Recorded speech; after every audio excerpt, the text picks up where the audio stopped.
ನಮಸ್ಕಾರ ಸ್ನೇಹಿತರೆ, ಗಾಯತ್ರಿ ಕಿಚನ್ಗೆ ನಿಮ್ಗೆಲ್ಲ ಸ್ವಾಗತ.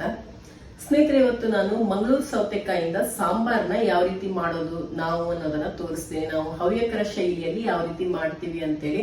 ತುಂಬಾನೇ ಟೇಸ್ಟಿಯಾಗಿರುತ್ತೆ. ಆಲ್ರೆಡಿ ನಾನು ಮಂಗಳೂರು ಸೌತೆಕಾಯಿಂದ ಮಾಡುವಂತ ಕರುಳಿಯನ್ನ ತೋರಿಸಿದ್ದೆ, ಅಮ್ಮ ಮಾಡಿರುವಂತದ್ದು.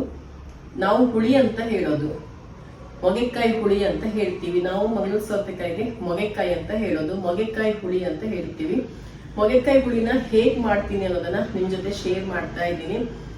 ತುಂಬಾನೇ ಟೇಸ್ಟಿಯಾಗಿರುತ್ತೆ. ದೇವಸ್ಥಾನಗಳಲ್ಲೆಲ್ಲ ಮಾಡ್ತಾರಲ್ವಾ, ತುಂಬಾ ರುಚಿಯಾಗಿರುತ್ತೆ. ಹಾಗೇನೆ ಆ ಒಂದು ಪರಿಮಳ ಬರ್ತಾ ಇದ್ದಂಗೆನೆ ಊಟ ಮಾಡ್ಬಿಡ್ಬೇಕು ಅನ್ಸತ್ತೆ, ಅಷ್ಟು ಚೆನ್ನಾಗಿರುತ್ತೆ. ಹಾಗೆ ಅದರ ಹೋಳು ತಿನ್ನೋದಿಕ್ಕೂ ಕೂಡ ತುಂಬಾನೇ ಚೆನ್ನಾಗಿರುತ್ತೆ. ಒಳ್ಳೆ ಸಾಫ್ಟ್ ಆಗಿ ಸಖತ್ತಾಗಿರುತ್ತೆ. ಬನ್ನಿ ಇವಾಗ ಹೇಗ್ ಮಾಡೋದು ಅನ್ನೋದನ್ನ ನೋಡೋಣ. ಅದಕ್ಕಿಂತ ಮುಂಚೆ ಯಾರು ಈ ಚಾನಲ್ ಅನ್ನ ಹೊಸದಾಗಿ ನೋಡ್ತಾ ಇದ್ದೀರೋ ಅವರು ಸಬ್ಸ್ಕ್ರೈಬ್ ಮಾಡಿ, ಪಕ್ಕದಲ್ಲಿರುವಂತಹ ಬೆಲ್ ಐಕಾನ್ ಅನ್ನ ಪ್ರೆಸ್ ಮಾಡಿ. ನಾನು ಮುಂದೆ ಹಾಕುವಂತ ಎಲ್ಲಾ ವಿಡಿಯೋ ನೋಟಿಫಿಕೇಶನ್ ನಿಮ್ಗೆ ಸಿಗತ್ತೆ.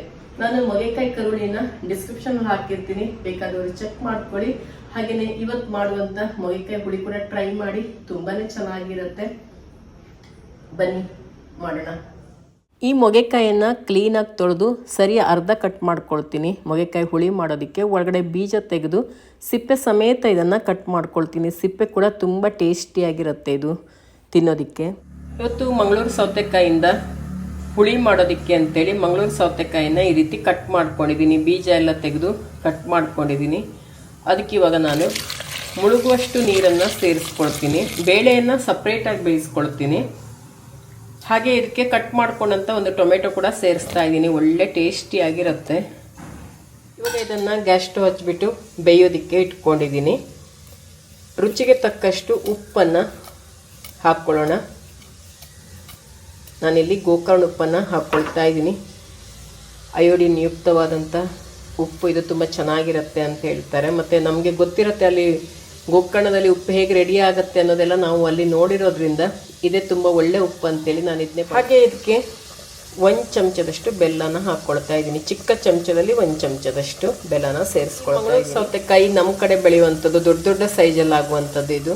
ಈಗ ಬೇಯಿಸುವಾಗ್ಲೇ ಕರಿಬೇವಿನ ಸೊಪ್ಪು ಕೂಡ ಸ್ವಲ್ಪ ಹಾಕ್ಕೊಳ್ತಾ ಇದ್ದೀನಿ. ಒಳ್ಳೆ ಘಮ ಕೊಡುತ್ತೆ. ಇದು ಬೇಗ ಬೆಂದ್ಬಿಡತ್ತೆ, ಅದಕ್ಕೋಸ್ಕರ ಬೇಳೆನ ಕುಕ್ಕರಲ್ಲಿ ಬೇಯಿಸೋದಕ್ಕೆ ಇಟ್ಕೊಂಡಿದ್ದೀನಿ. ಇಲ್ಲ ಅಂದರೆ ಬೇಳೆ ಜೊತೆ ಇದನ್ನ ಬೇಯಿಸ್ಕೊಂಡ್ಬಿಟ್ರೆ ಕರ್ಗೋಗತ್ತೆ ಅಂತ ನೋಡಿ. ಇವಾಗ ಚೆನ್ನಾಗಿ ಹೋಳು ಬೆಂದಿದೆ.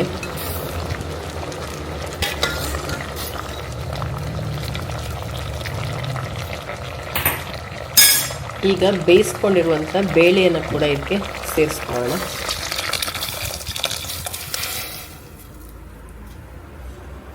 ಈಗ ಮೊಗೆಕಾಯಿ ಹುಳಿಗೆ ಸಾಂಬಾರು ಹುರ್ಕೊಳ್ಳೋದಕ್ಕೆ ಅಂತೇಳಿ ಸಾಂಬಾರು ಬಟ್ಲನ್ನ ಇಟ್ಕೊಂಡಿದ್ದೀನಿ.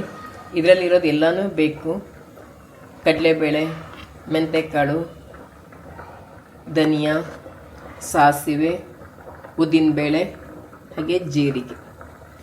ಇವಾಗ ಸ್ವಲ್ಪ ಕಡಲೆಬೇಳೆ, ಚಿಕ್ಕ ಚಮಚದಲ್ಲಿ 1 ಚಮಚದಷ್ಟು ಕಡಲೆಬೇಳೆನ ತಗೊಂಡು ಒಗ್ಗರಣೆ ಸೌಟಿಗೆ ಹಾಕ್ಕೊಳ್ತಾ ಇದ್ದೀನಿ. ಹಾಗೆ ಉದ್ದಿನಬೇಳೆ ಕೂಡ ಚಿಕ್ಕ ಚಮಚದಲ್ಲಿ 1 ಚಮಚದಷ್ಟು ತಗೊಂಡು ಅದನ್ನು ಕೂಡ ಒಗ್ಗರಣೆ ಸೌಟಿಗೆ ಹಾಕ್ಕೊಳ್ತಾ ಇದ್ದೀನಿ, ಸಾಂಬಾರು ಹುರ್ಕೊಳ್ಳೋದಕ್ಕೆ ಅಂತೇಳಿ. ಹೀಗೆ ಜೀರಿಗೆ ನೋಡಿ, ಇಷ್ಟೇ ಜೀರಿಗೆ. ನಂತರ ಸಾಸಿವೆ ಕಾಳು,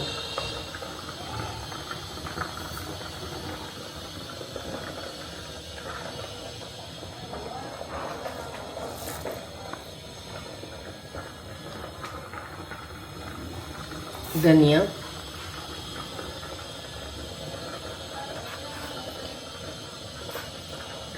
ಮೆಂತೆಕಾಳು ಇಷ್ಟೇ. ಒಂದು 4-5 ಮೆಂತ್ಯ ಹಾಕ್ಕೋಬೇಕು. ಜಾಸ್ತಿ ಹಾಕ್ಕೊಂಡ್ಬಿಟ್ರೆ ಕಹಿ ಆಗಿಬಿಡುತ್ತೆ. ಒಂದು 4-5 ಮೆಂತ್ಯ.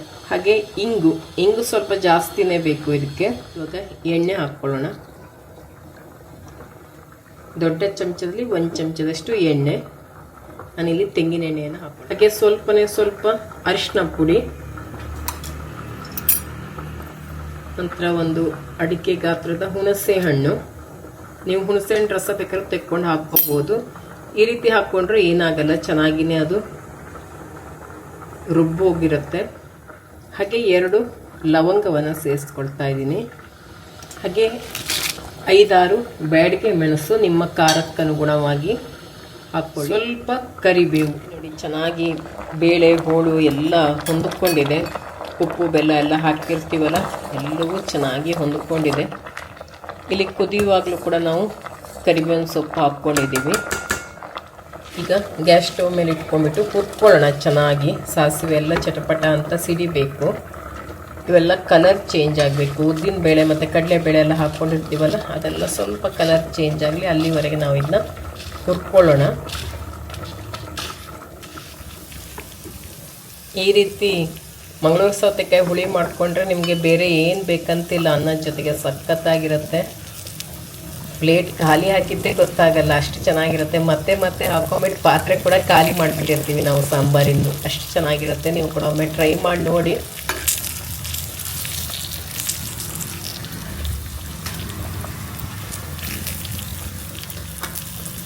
ನೋಡಿ ಇವಾಗ ಕಡಲೆಬೇಳೆ ಉದ್ದಿನಬೇಳೆ ಎಲ್ಲ ಕೂಡ ಕಲರ್ ಚೇಂಜ್ ಆಗಿದೆ.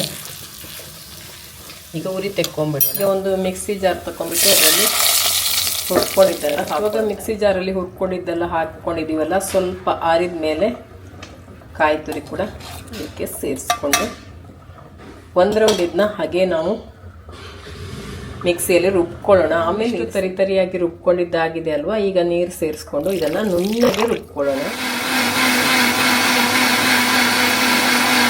ನುಣ್ಣಗಾಗಿದೆ ನಾವು ರುಬ್ಕೊಂಡಿರುವಂಥದ್ದು. ಇದನ್ನ ಬೇಳೆ ಮತ್ತು ಹೋಳನ್ನ ಇಟ್ಕೊಂಡಿದ್ದೀವಲ್ಲ ಬೇಯಿಸೋದಕ್ಕೆ, ಅದ್ರ ಜೊತೆಗೆ ಸೇರಿಸ್ಕೊಂಡ್ರೆ ಆಯಿತು. ಬೆಂದಿರುವಂಥ ಈ ಬೇಳೆ ಹೋಳಿಗೆ ನಾವೀಗ ಸಾಂಬಾರು ಮಿಶ್ರಣವನ್ನು ಸೇರಿಸ್ಕೋಣ. ರುಬ್ಕೊಂಡಿರುವಂಥ ಮಸಾಲೆಯನ್ನು ನೋಡಿ ಎಷ್ಟು ಚೆನ್ನಾಗಿ ಬೆಂದಿದೆ ಅಂತೇಳಿ. ಹಾಗೆ ಬೇಳೆ ಕೂಡ ತುಂಬ ಚೆನ್ನಾಗಿ ಬೆಂದಿದೆ. ಬೇಳೆ ತುಂಬ ಚೆನ್ನಾಗಿ ಬೆಂದಿರಬೇಕು. ಬೇಳೆ ಚೆನ್ನಾಗಿ ಬೆಂದಿಲ್ಲ ಅಂದರೆ ಸಾಂಬಾರು ರುಚಿ ಆಗಲ್ಲ. ನೋಡಿ ಈ ರೀತಿ ಬೇಳೆ ಬೆಂದು ಕರಗಿದ್ರೆ ಮಾತ್ರ ಸಾಂಬಾರು ಸಕ್ಕ ಟೇಸ್ಟಿಯಾಗಿರುತ್ತೆ. ನೋಡಿ ಇಲ್ಲಿ ನಿಮಗೆ ಎಲ್ಲೂ ಬೇಳೆ ಸಿಗಲ್ಲ ಅಲ್ವಾ, ಅಷ್ಟು ಚೆನ್ನಾಗಿ ಇದು ಸಮರಸ ಆಗಿದೆ. ಈ ರೀತಿ ಸಮರಸ ಆಗಬೇಕು, ಆವಾಗಲೇ ಸಾಂಬಾರಿಗೆ ಟೇಸ್ಟ್ ಬರುವಂಥದ್ದು. ಈಗ ರುಬ್ಬಿರುವಂಥ ಮಸಾಲೆಯನ್ನು ಸೇರಿಸ್ಕೊಳ್ಳೋಣ. ಎಷ್ಟು ಒಳ್ಳೆ ಕಲರ್ ಬಂದಿದೆ ನೋಡಿ.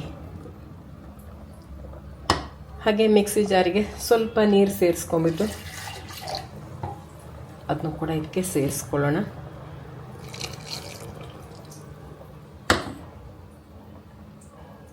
ಇವಾಗ ಚೆನ್ನಾಗಿ ಎಲ್ಲವನ್ನು ಮಿಕ್ಸ್ ಮಾಡ್ಕೊಳ್ಳೋಣ.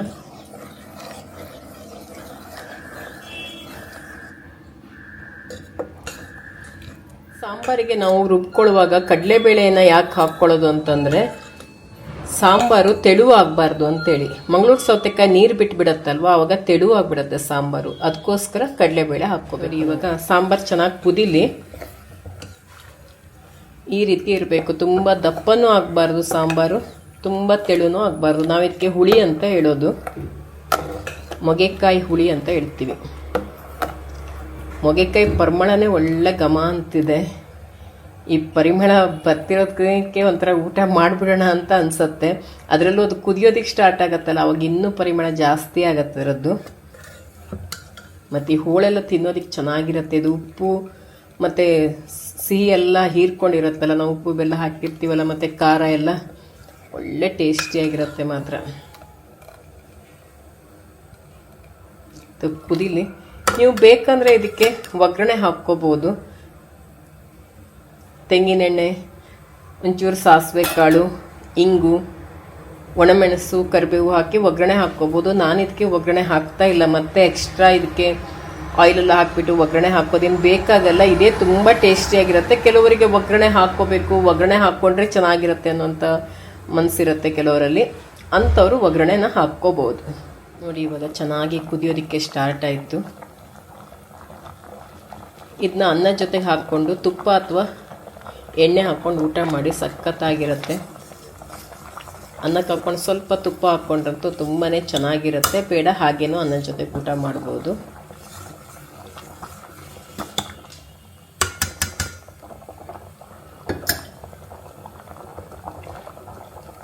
ಈಗ ರುಚಿಕರವಾದಂಥ ಮೊಗೆಕಾಯಿ ಸಾಂಬಾರು ರೆಡಿ.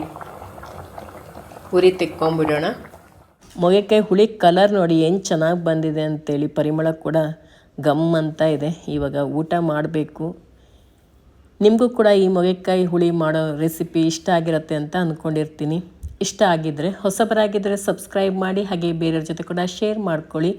ನಿಮ್ಮ ಅನಿಸಿಕೆ ಅಭಿಪ್ರಾಯವನ್ನು ಕಮೆಂಟಲ್ಲಿ ತಿಳಿಸಿ, ಹಾಗೆ ಒಂದು ಲೈಕ್ ಮಾಡೋದನ್ನು ಮರಿಬೇಡಿ ಸ್ನೇಹಿತರೆ. ನೀವು ಕೂಡ ಇದೇ ರೀತಿ ಹುಳಿ ಮಾಡಿಕೊಂಡು ನೋಡಿ, ತುಂಬಾ ಚೆನ್ನಾಗಿರುತ್ತೆ. ಆಮೇಲೆ ನನಗೆ ಕಮೆಂಟಲ್ಲಿ ತಿಳಿಸಿ, ಇದೇ ರೀತಿ ಹುಳಿ ಮಾಡಿಕೊಂಡು ಊಟ ಮಾಡಿ ನಂತರ ಕಮೆಂಟಲ್ಲಿ ತಿಳಿಸಿ ಆಯಿತಾ.